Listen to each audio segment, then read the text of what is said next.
our grads look great? Yay! All right, well, first of all, I would like to thank the Greater Cleveland Aquarium for hosting this auspicious occasion. We appreciate the access, we appreciate the accommodations that were made for us. Thanks to all of you guests for coming to our 71st drug court graduation, 71 graduations. Whether you are here or whether you're on Zoom, we appreciate your support. We wish you could be here at this magnificent venue.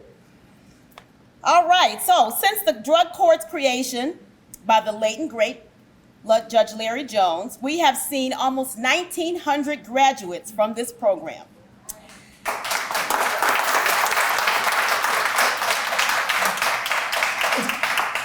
And presiding over the Greater Cleveland Drug Court has been one of the most gratifying experiences that I have had, and I've been on the bench 19 years.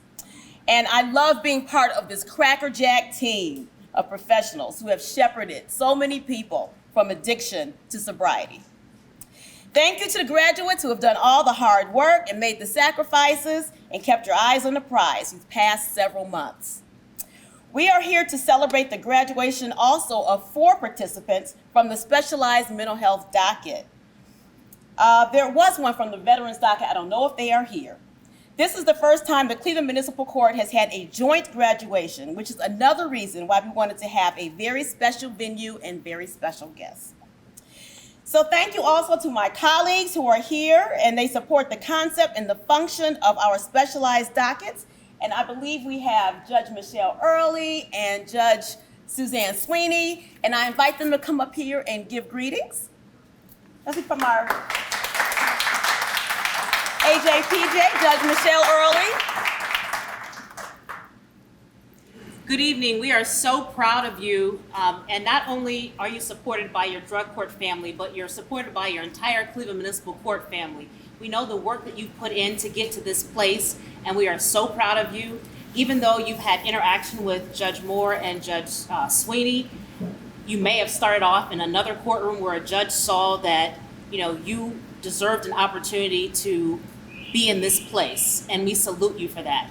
Thank you for the people who came to celebrate this group. We are really proud of them, but we appreciate you helping us. Having their back is very important. Having your support keeps us down this road. We have amazing Judge Moore, I don't have to tell you, amazing Judge Moore who puts things together and then lets me show up and speak, and then that's all I do, which is amazing, right? That's like the best ever. And then we have Judge Sweeney also, who's dealing with the specialized docket mental health court. Those are very difficult places to be, and as her colleagues, we support them, and the cases come from some of their docket, but from some of our cases too, in that we see someone who needs assistance and we believe in what they're doing. So we send them to the dockets because we know that they can receive help. None of this happens without the support of the people in the room here. Thank you for believing in us as a court. Thank you for believing in the specialized dockets. We appreciate you. And again, congratulations to you. Thank you, Judge.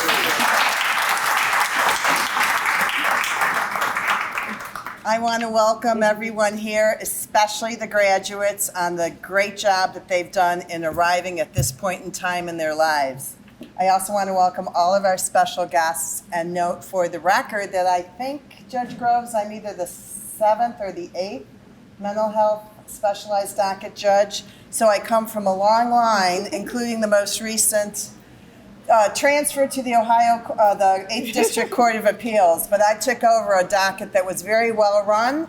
Then the pandemic hit.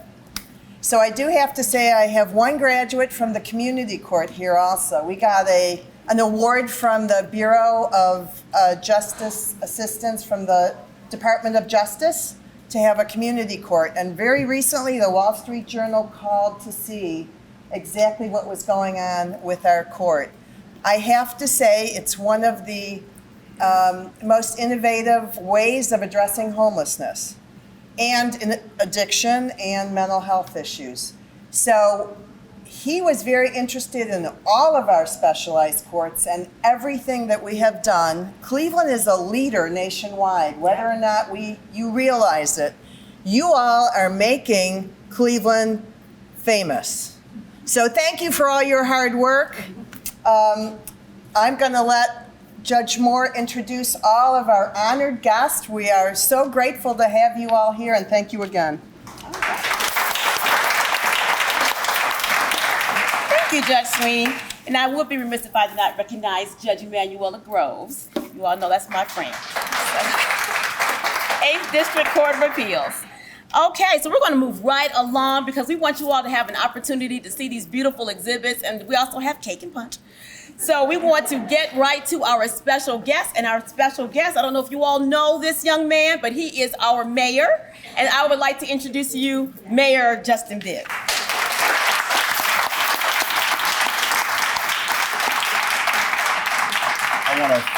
I want to just first thank the entire municipal court for the invitation to be here today as the mayor of Cleveland.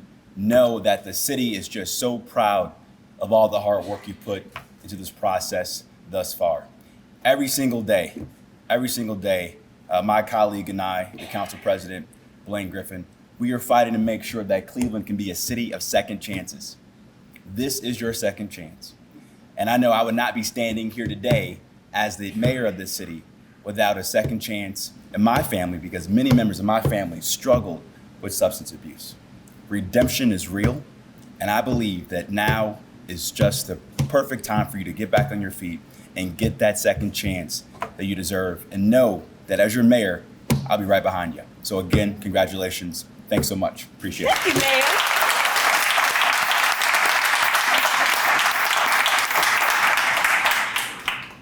Time and sacrifice and your support.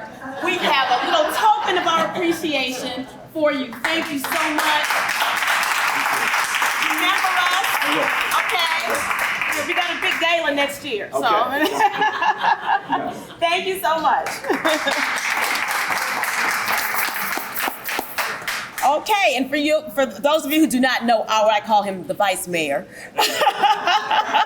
and council president, Mr. Blaine Griffin. Will you please come up here and greet the crowd?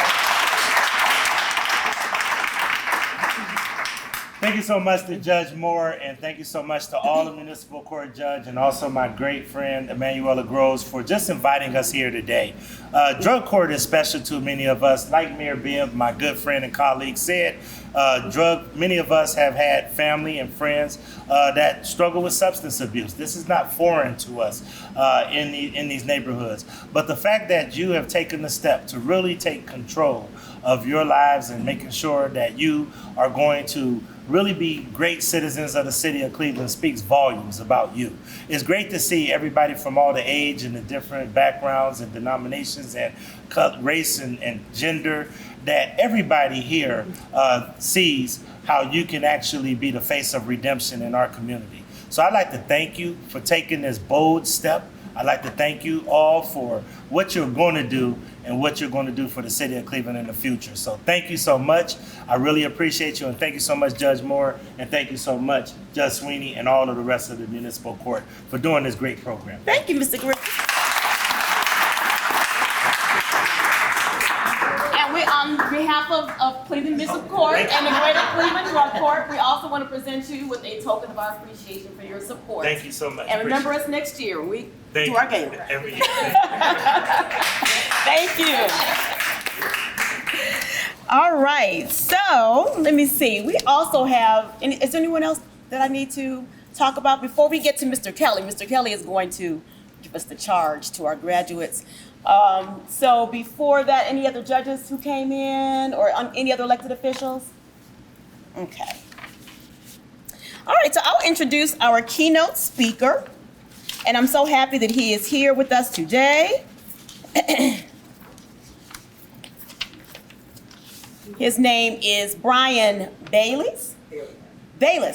Brian Bayless, and he founded Ascent, a continuing care solution for people in recovery from substance use disorders and mental health diagnoses.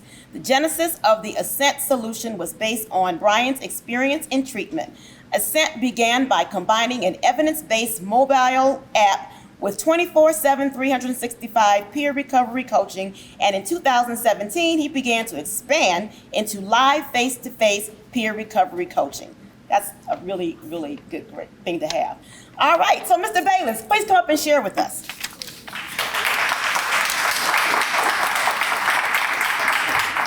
Thank you, Judge Moore. It's really an honor to be here today. Appreciate the court's asking me, and I want to say thank you to all the judges. What a great job. 1,900 people graduating is absolutely amazing. The impact that you've had on everybody's lives is incredible. I also want to thank the mayor, who's not here right this minute, but for all of his work and advocacy on behalf of behavioral health. He's been absolutely a phenomenal advocate, and he's really helped quite a bit. So we're appreciative of that. Graduates, congratulations. I know how challenging it is, and in a few minutes you're going to hear how I know how challenging it is. This is a really big accomplishment, and this is that opportunity for a second chance. I certainly needed it, and I'm trying to make the most of my second chance. So again, my name is Brian Bayless. As of 2 weeks ago, I celebrated 8 years of sobriety.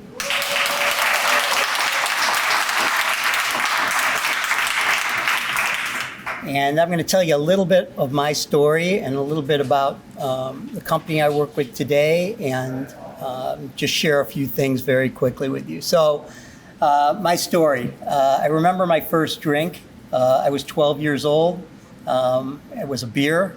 I didn't have very much of it, but I knew that this was something I really liked. Had my first blackout at 16.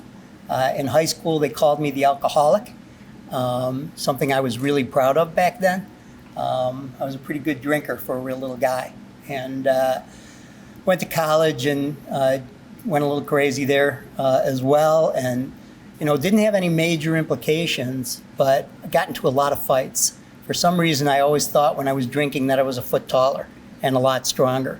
But then I, finished college and got through and started my career. I started as a public accountant, and I got married very young, right out of school, and had a family very quickly. And my wife and I were, we'd party together, but we slowed it down a little bit as we had a family. And I had, a lot of times where I overdid it, but I had a lot of sorries left in me at that point. So 20s and 30s, life was okay. But in my 40s, I started my own business, a business consulting practice, and life started to get really intense and under a tremendous amount of pressure. And I got involved in a court case. I was kind of in the middle of it. It wasn't actually against me, but my name was in every deposition, and it was a really frightening time. And I needed something to cope. And that coping mechanism was alcohol. And I remember thanking God for alcohol, because it would make it go away for a short period of time. But that didn't last very long.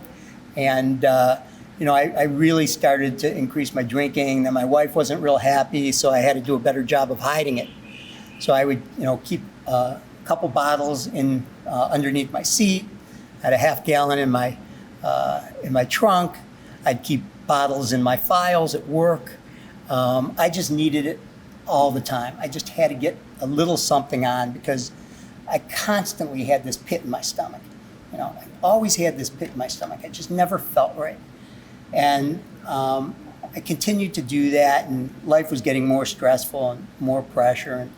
And one day, I got a call from my son. It was the first time I ever took off work. I took off work just to drink. And so I drove around. I can't even tell you how many hundreds of miles and where I went, and just had a bottle in my car and was drinking.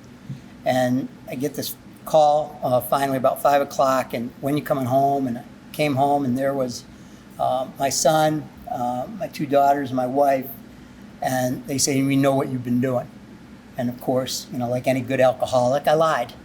And but that didn't go over so well, and they begged me to get help. And so at the time, my son was a freshman at the University of Kentucky, and he was studying business at the time. And but he really led that intervention and made a difference. So to get my family off my back, I went to AA. But I didn't want to be part of AA because I was better than everybody in the rooms. I was smarter, I was better, but I certainly wasn't happier. So I kind of played the game, got into it a little bit, didn't really run the program the way it's supposed to run. I did it my way.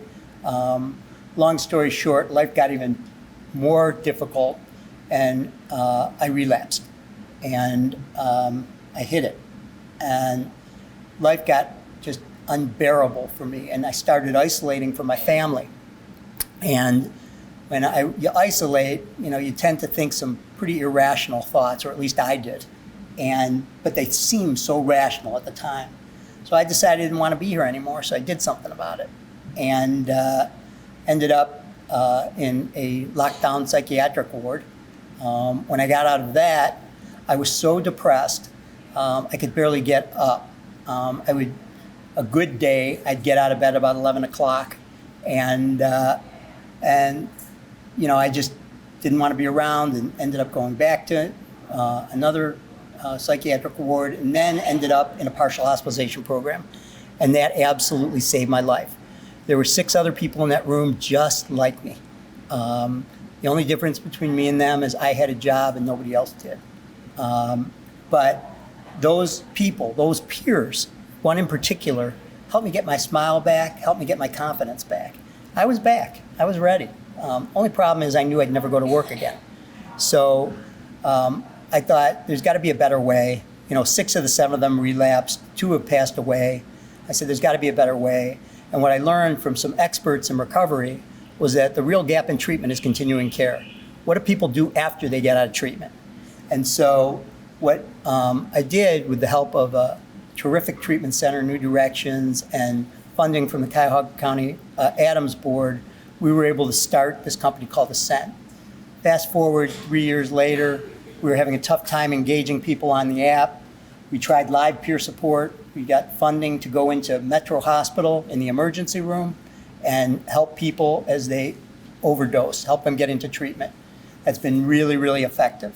So we tried in-person peer support. And then I merged with a partner in 2018, and we were able to serve the entire Medicaid population. We started as a company of 6 people. Today we're a company of 150. We're serving the entire state of Ohio. We were in 1 hospital. We're in 24 today. Last year we helped over 5,000 unique individuals, and something I'm really proud of.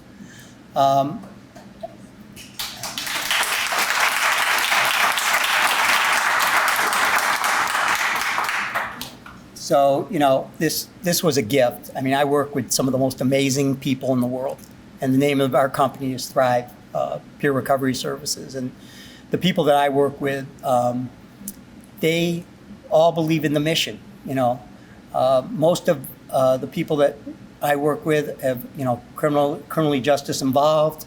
All of us have backgrounds. All of us have a story, and it's wonderful the amount of support that we're able to give each other on a daily basis. We all care about each other, and we want to make sure, number one, that our recovery is really important. We're growing. My only commercial is, if anybody ever wants to enter the field, we're looking. Happy to talk to you about that. Again, I'm just really blessed to be able to be part of such an amazing organization. Let me tell you what my life's like today. When I had my incident, my wife and I separated, and we were married for quite a long time. And today, I have my wife back, I have my children back, I have the trust of my children back.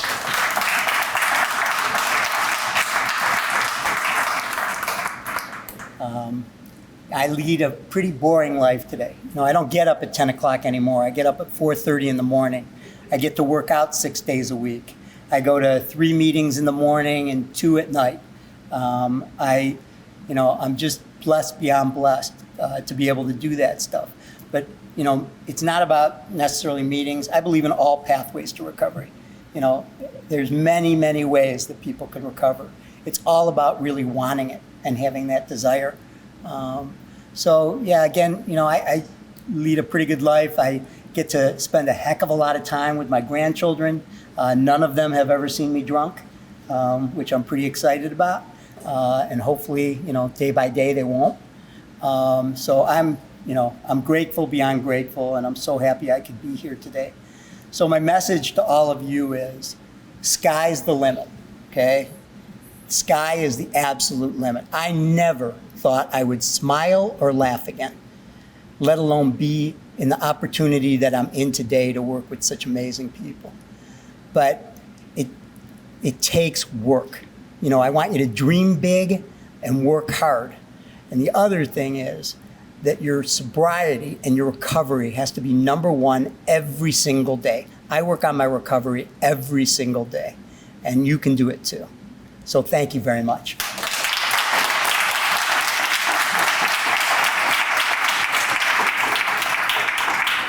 So, Mr. Bayless, how can our graduates connect with your company? I'm glad you asked. I actually have flyers and cards. So if anybody would like to, we would love to chat with you. And it really is a wonderful career, and you really get to make a difference in people's lives. Oh, Thank you. wonderful. That's a great resource to have. And Judge Earl, we also want to present to you the token of our appreciation. Thank you very much. Thank you for your time and your effort and your story. Thank you. Appreciate it. Thank you so much. We have someone here special who wants to give you a charge as you leave here today and go on throughout your life. We want to make sure you stay motivated.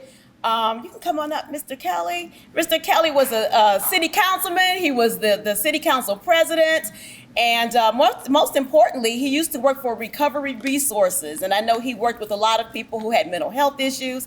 And this is something I learned today, that you were successful getting some gubernatorial pardons for people who had been convicted of a low-level felony drug offense. Is that right? Yes. That's pretty good.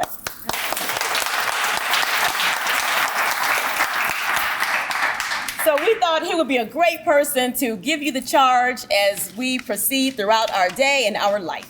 Mr. Kelly. Thank you, Judge. As the judge stated, my name is Kevin Kelly. I'm a former member of Cleveland City Council. I left Cleveland City Council in January as my last meeting, but I feel at home here having sharks swimming behind me, like just waiting for something.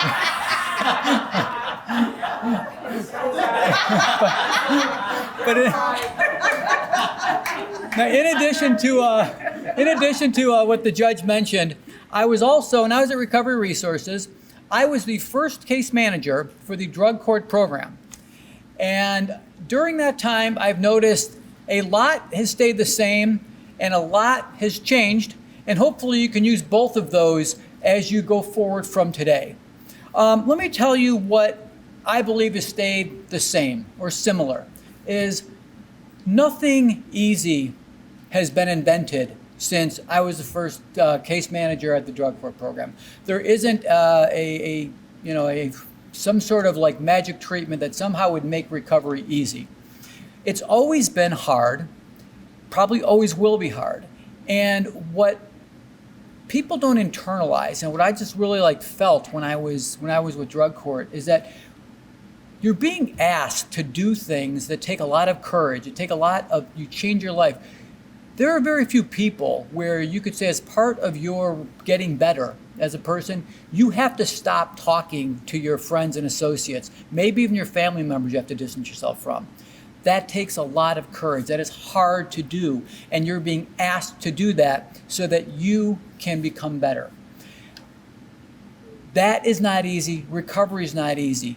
And something that I hope is changed as we move forward is just how we view substance abuse, how we view mental illness, how we view recovery. We've been saying for a long time that it's a disease, and people have kind of given, the lip service or acknowledgement to the disease. But yet, societally, and even some in the business back when I was in the field, there was a sense of judgment of that this was somehow a moral failing on your part. And I'm here to say that it is not. Addiction is a disease. It is not a moral failing. And for those that would disagree with that, people who would want to choose to put their job at risk, put their family at risk, get behind a wheel of a car and put yourself and the community at risk. People don't want to do that. Nobody wants to be in front of a judge like you were with the charge that you're with. That's not how rational people behave. Yet rational people tend to judge you and tend to judge people in recovery and say that it's a moral failing. Hopefully we've moved beyond that. Hopefully we've moved to a point now, and I've even seen some public service commercials that are kind of funny, and hopefully we have gotten to a point where we understand that what you have recovered from is an illness. And, excuse me, I'm pleased for all of you saying recovery is not a finite, it didn't end. You're in recovery, it's moving on. It is a disease. You will always be fighting this, and you will always need the courage that you've had to get this far for the rest of your lives. It is not easy.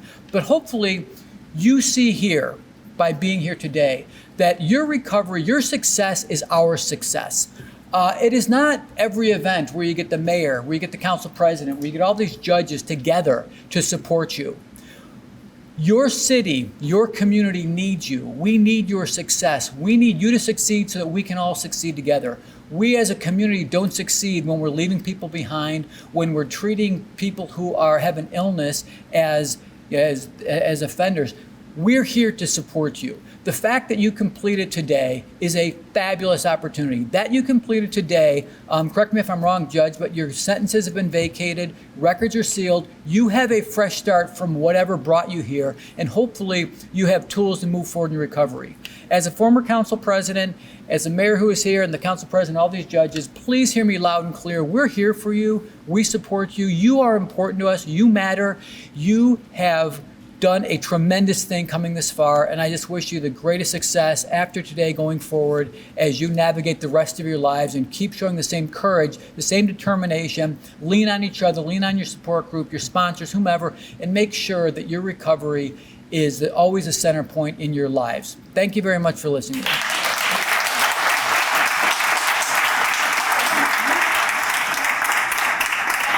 Token of our appreciation, Mr. Kelly. All right. Thank you for everything that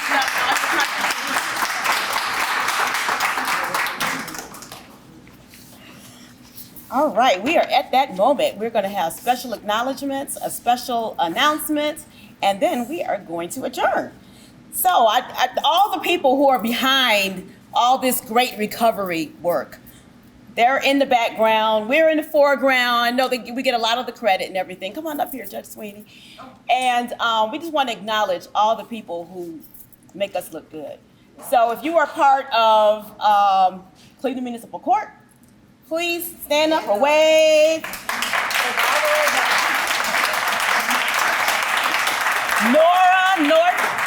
Northern Ohio Recovery Association. And say who you are. We have the okay. Would you all say who you are so everyone would know? Anita Brand, president.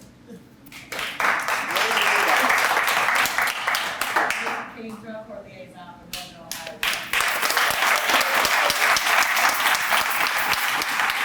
We have more counseling and mediation. Please stand. And introduce yourselves, please. Stay standing. Martina Moore, president and CEO. Brian Moore, vice president.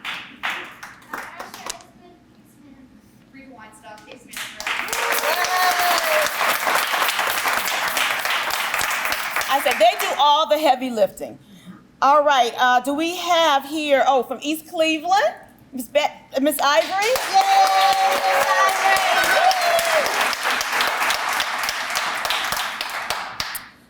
We say Bette Sullivan, who's always here. Bette Sullivan, yay. Of course, Emily and Jackie, you all know them. Okay, our prosecutor and our defense attorney. Where's our defense attorney? Hi. For the good of the order, do you have a motion to make, Mr. Berman? On behalf of those that are eligible, instead of the prosecutor, we're asking to have certain of the charges dismissed and sealed in accordance with the rules. Any objection, Mr. Torres? It is so ordered.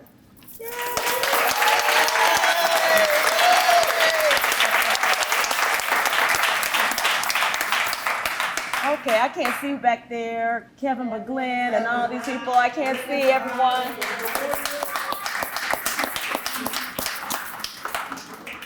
My personal bailiff, Mike Graves.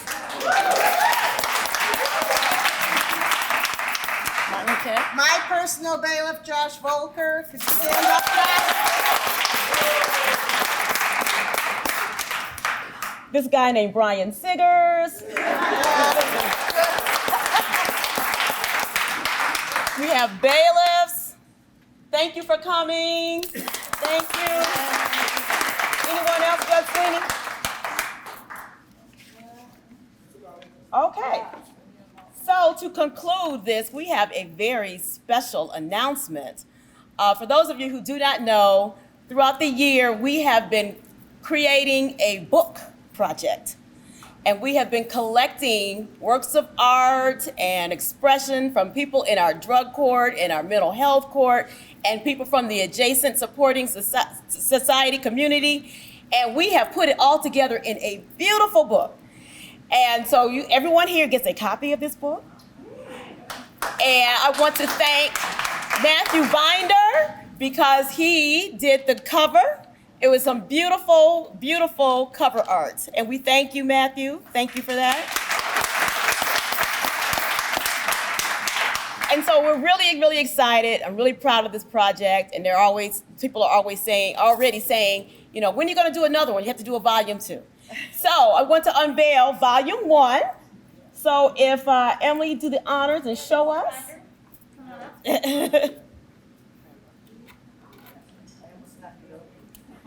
All right, so let's see the cover of our book, and it is called 3, 2, 1.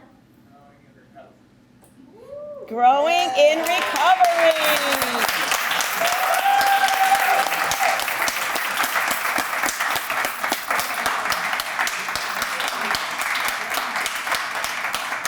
And this is our book, and it is full of inspiring stories and poems and drawings and sayings and all kinds of things to get you through your day.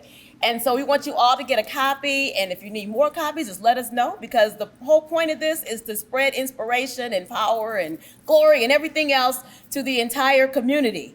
With that, we say thank you, graduates, thank you, guests, and we will retire to the cake and punch room, and please do not leave before you get your book. All right.